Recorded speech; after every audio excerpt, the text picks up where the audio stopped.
ओम नमः शिवाय. आज होती महाशिवरात्री. तर त्या निमित्ताने मी सकाळी सकाळी खूप छान अशी रेडी झाले. अर्थात not really in sari and all, but just की फ्रेश झाले. तब्येत थोडी ठीक नव्हती तरी देखील मला पूजा वगैरे करायची होती. छानपैकी मी बेलाच्या झाडाची पूजा केली. त्यानंतर श्री शिव पार्वती यांची गणेश मूर्ती सहित असलेल्या एका मूर्तीची देखील आम्ही देव्हाऱ्यात ठेवून आजूबाजूला पूजा केली.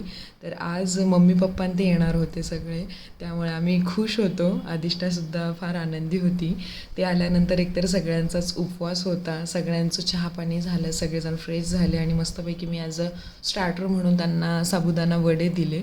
आणि नंतर ही तुम्ही महाशिवरात्रीची दुपारच्या जेवणाची थाळी और दुपारच्या फराळाची थाळी बघू शकता.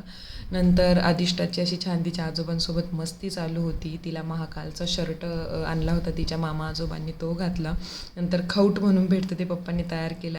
ती साबुदाणा खिचडी आणि बटाटा सोडून आम्ही काहीतरी वेगळं करण्याचा ट्राय केला. ते म्हणजे साबुदाण्याची थालीपीठं जे अप्रतिम झाले होते आणि खूप छान लागले होते. असं संपवला दिवस. थँक्स.